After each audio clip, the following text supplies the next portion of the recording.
All creation fell in prostration but Iblis. So he asked why he had to prostrate, since he was of fire and Adam clay dry. Allah then banished him, declaring him of those he denies. Adam and his wife were relaxing past the 7 skies. It was then Shaitan began to plan his demise, so he deceived them to disobey Allah with all his lies. So they believed in Allah sent them to earth due to their act of despise. It was before then he could see the beauty of Jannah before it was taken from his eyes. At that moment, Adam looked up to the sky and said, Ya Allah, I have wronged myself, and no one forgives the sins but you. And if you do not forgive me, I will be of those who lose. And remember Prophet Nuh, who preached for many years, a message to his people to warn them their end was near.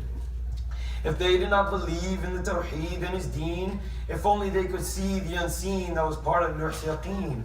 But it was too late, so Nuh built an ark to embark on his journey. Allah then sent the flood and Nuh set to sea. Since they disbelieved, the punishment came to be. And remember Prophet Ibrahim, he was the friend, the Khalil. And the angel came down, his name was Jibreel, gave him glad tidings of his son Ismail.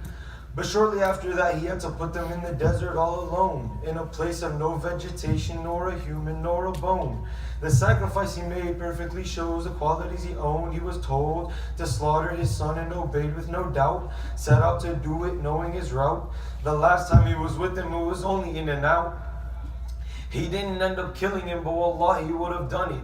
He sure loved his son, but Allah's command was always above it. Yeah, and it was Ibrahim who sacrificed so much for the deen. He's the reason we call ourselves Muslimin. When Allah told him to submit, he said, I'd already submitted to Rabbul Alameen. And remember Prophet Musa, when Allah called out to him in the Wad, over and over we hear about how mad and made him that Fir'aun had turned his back, as he denied the signs sent to him by Al-Fattah, the opener who opened the seas, as Fir'aun drowned due to his fasad. Or the poets who challenged Musa with their magic. Their staffs become snakes, but Musa's made them static. Musa's ate theirs up for Fir'aun, it was also tragic. The poets then fell with their heads to the floor. They said they fear only from their Lord. Then Fir'aun promised to hurt them more. So they put their trust in their Lord, and he showed them their abode for the courage that they showed in front of their Fir'aun. And remember Bani Israel as they denied the signs that Allah revealed. It was Musa who showed them the path and paved them the way to a land far away, and grateful for the blessings Allah gave. All the sacrifice Musa made, Allah had elevated his name in the Quran we read today.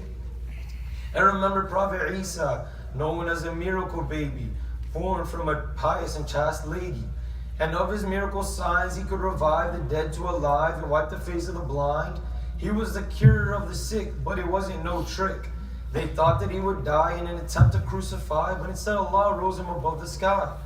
Now last but not least, the best of all creation, sent to a people who became the best of nations.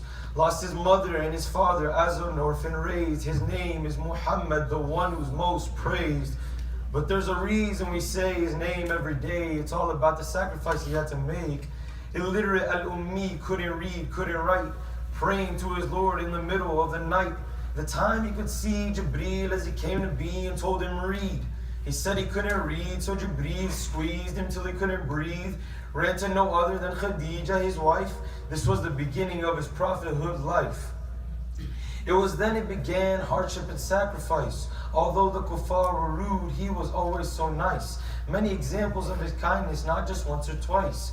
Like when the Nabi was in sujood in his worship place, they decided to load his back with camel waste. When Fatima saw him this way, she came in haste. The Prophet looked in her eyes and told her to turn her face. Or the time he traveled to the nearby city Ta'if, if